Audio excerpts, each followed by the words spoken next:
ضیاء الحق کی شہادت کے بعد کے 32 سال اس ملک کی سیاست میں نظریے کی موت اور مفاد پرستانہ ابن الوقت سیاست کے سال ہیں۔ ایوب، یحییٰ اور ضیاء الحق تینوں کے مارشل لاز اپنے اپنے معروضی، ملکی اور بین الاقوامی حالات اور فوجی قیادت کی ہوس اقتدار کے نتیجے میں لگے۔ ایوب خان تو سول اور ملٹری بیوروکریسی کی آپس کی رسہ کشی میں سے اس وقت سامنے آیا جب 7 اکتوبر 1958 کو سکندر مرزا نے مارشل لا لگایا۔ سکندر مرزا کو انگریز نے فوج سے سول سروس میں بھیجا تھا۔ وہ اس وقت ایک میجر تھا، لیکن وہ سول سروس میں بھی ترقی کی سیڑھیاں چڑھتا رہا اور فوج میں بھی اسے غائبانہ طور پر پروموشن ملتی رہی۔ یہی وجہ ہے کہ جب وہ صدر بنا تو وہ میجر جنرل سکندر مرزا تھا۔ طاقت کے اس کھیل میں دونوں یعنی سول بیوروکریسی سینئر پارٹنر تھی اور ملٹری بیوروکریسی جونیئر پارٹنر تھی۔ اس ترتیب کو الٹنے کے لیے ایک اور ادارہ میدان میں اترا اور وہ تھی عدلیہ۔ مارشل لا لگنے کے ٹھیک 20 دن بعد پاکستانی تاریخ کے سب سے متنازع چیف جسٹس منیر احمد نے فیصلہ دیا کہ فاتح انقلاب جائز ہوتا ہے، یعنی جو بھی اپنی طاقت و قوت سے اقتدار پر قبضہ کر لے وہ ایک اٹل حقیقت بن جاتا ہے۔ فیصلے کے چند گھنٹے بعد ملٹری بیوروکریسی کے سربراہ جنرل ایوب خان نے خود کو تولا اور اس نتیجے پر پہنچا کہ طاقت تو دراصل فوج کے پاس ہے، اور اس نے اسی رات سکندر مرزا کو ایوان صدر سے نکالا اور خود صدارت کی کرسی پر جلوہ افروز ہو گیا۔ اب سول بیوروکریسی جو گزشتہ 100 سال سے سینئر پارٹنر تھی، فوراً مطیع و فرما بردار ہو کر جونیئر پارٹنر بن گئی۔ اس مارشل لا کی وجوہات میں کوئی عوامی دباؤ، سیاسی افراتفری یا انارکی شامل نہیں تھی، بلکہ یہ خالصتاً عالمی اور مقامی طاقتوں کی محلاتی سازشوں کا نتیجہ تھا۔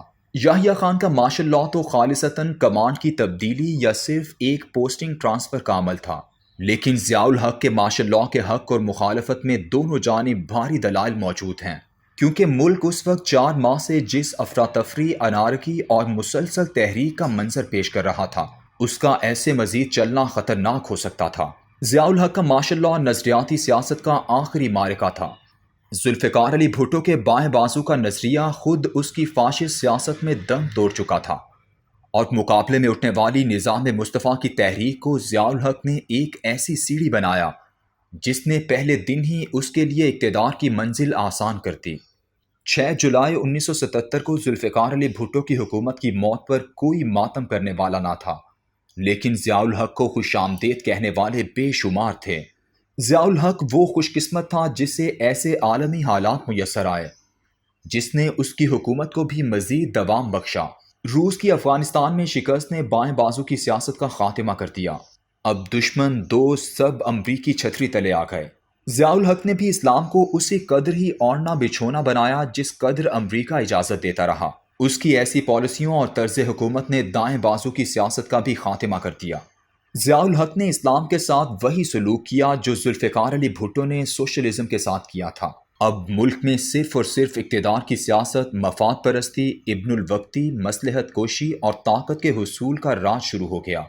ضیاء الحق کی موت کے بعد پہلے الیکشنوں میں جب بے نظیر برسر اقتدار آئی تو یہ بائیں تھی نہ دائیں، جمہوری تھی نہ فاشسٹ، کمیونسٹ تھی نہ اسلامی، بس ایک حکومت تھی، سر سے پاؤں تک صرف حکومت، اول سے آخر تک صرف اقتدار۔ نظریاتی سیاست کی قبر میں سے دائیں بازو کی حنوط شدہ لاش نکال کر اس پر ملکی سلامتی کا رنگ و روغن کیا گیا اور اس کا پرچم ایک مفاد پرست مصلحت کوش گروہ کے ہاتھ میں دے دیا گیا، اور اس کی قیادت سر سے پاؤں تک اقتدار کی ہوس میں ڈوبے اور طاقت کے حصول کے لیے ہمہ سرگرم نواز شریف کے ہاتھ میں دے دی گئی۔ صرف چند سالوں میں ہی نظریے کی یہ گاڑی بیچ چوراہے میں اینٹوں پر کھڑی کر دی گئی، اور دونوں پارٹیوں پر صرف اور صرف مفاد، لالچ، ہوس اور مصلحت راج کرنے لگی۔ دونوں کے منشور ایک جیسے ہوتے گئے، دونوں کی قیادت ایک ہی سانچے میں ڈھل گئی۔ ایسی آب و ہوا کرپشن، بددیانتی اور لوٹ مار کے لیے انتہائی سازگار تھی۔ 10% سے 100% اور لوہارا دی ہٹی سے ایون فیلڈ تک کہانیاں بکھر گئیں۔ ہر حکمران کی دوڑ زیادہ سے زیادہ دولت کمانے اور اقتدار کی بقا تک محدود ہو گئی۔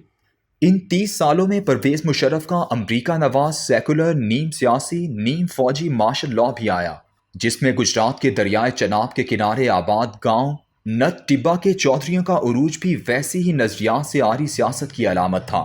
ان 3 دہائیوں میں تمام سیاسی پارٹیوں نے ایک دوسرے پر کرپشن کے الزامات کی بھرمار کر دی۔ اور سیاست کے چہرے پر بے پناہ کالک مل دی گئی۔ اس بدنامی کو عدلیہ اور مشرف کے احتساب نے مل کر اس ملک کا واحد قومی مسئلہ بنا کر کھڑا کر دیا۔ اب اس ملک کے عوام کی ایک ہی آرزو رہ گئی، کرپشن سے نجات۔ یہ نعرہ 7 اکتوبر 1958 کے سکندر مرزا کے اعلان، 27 اکتوبر 1958 کی ایوب خان کی تقریر، 25 مارچ 1969 کو یحییٰ خان کے اعلان، 6 جولائی 1979 کو ضیاء الحق کی نشری تقریر اور 12 اکتوبر 1999 کو مشرف کے رات گئے ٹی وی کے خطاب میں بھی شامل تھا۔ ہر کوئی کرپشن کے ناسور سے اس ملک کو نجات دلانے کے لیے اقتدار پر قابض ہوا اور پھر اقتدار کے مزے لوٹتا رہا۔ سیاست میں اس نعرے کا پرچم آخر کار عمران خان کے ہاتھ میں آ گیا۔ اس وقت تک ہر خاص و عام اس بات کا قائل ہو چکا تھا کہ اگر ملک سے کرپشن کا ناسور ختم کر دیا جائے تو اس قوم کے تنے مردہ میں جان پڑ جائے گی۔ عمران خان اس نعرے کو 22 سال تک بلند کرتے ہوئے ایوان اقتدار میں داخل ہوئے، اور آج 2 سال بعد ہم سب ایک ایسے دوراہے پر آ کھڑے ہیں جس میں ملک تو دور کی بات ہے، تحریک انصاف کی بھی سمت کا کوئی تعین نہیں ہے۔ وقت ان کے ہاتھوں سے تیزی سے پھسلتا جا رہا ہے۔ ملک کوئی کارپوریٹ انڈسٹری نہیں ہوتا کہ جس کے اعداد و شمار اگر بہتر ہو جائیں تو وہ کامیاب ہو جاتا ہے۔ ملک 22 کروڑ جیتے جاگتے انسانوں کا مسکن ہوتا ہے جن کے مسائل اعداد و شمار سے مختلف ہوتے ہیں۔ آج یہ 22 کروڑ لوگ حیرت سے دیکھ رہے ہیں کہ کہیں ہم غلط گاڑی میں تو سوار نہیں ہو گئے، کیونکہ انہیں یہ گاڑی 1 انچ بھی آگے بڑھتی ہوئی نظر نہیں آتی۔ عمران خان کی ناکامی اس ملک میں جمہوری سیاست کی موت ہے۔ یہ ایک ایسا خلا پیدا کرتے گی جس میں لوگ سیاست اور فوج دونوں سے بیک وقت مایوس ہو جائیں گے، اور اس کے پیچھے ان کا 73 سال کا تلخ تجربہ بول رہا ہوگا۔ صرف 2 سالوں نے 32 سالوں کے اس نعرے کو الٹ کر رکھ دیا ہے، اور لوگ سوچنے لگے کہ یہ ملک کرپشن کے ساتھ گھسیٹ کر تو چل رہا تھا لیکن نااہلی کے ہاتھوں پٹری سے اتر رہا ہے۔ اس نااہلی کی صرف 2 وجوہات ہیں۔ عمران خان صاحب کی پارٹی میں ہر سیاستدان کا قبلہ مختلف ہے۔ سیکولر ملک کو اسلامی سمجھ جانے سے روکتا ہے تو اسلامی نظریے والا پارٹی کو سیکولر سمجھ جانے سے روکتا ہے۔ اس کھینچا تانی میں حکومتی ٹرین پلیٹ فارم پر مسلسل کھڑی ہے۔ دوسری وجہ خود عمران خان صاحب کی نرگسیت ہے۔ انہیں عین عالم شباب سے جیسا فریبتا ہجوم ملتا چلا آ رہا ہے، وہ انہیں اس آئینے سے پیچھے ہٹنے ہی نہیں دیتا۔ علاج صرف ایک ہے کہ عمران خان ہر اس آئینے کو توڑ دیں جو انہیں خوبصورت دکھاتا ہے، اور اپنی پارٹی کو ایک نظریاتی منشور دیں، اور اس منشور کی مخالفت کرنے والے کو کان سے پکڑ کر نکال دیں۔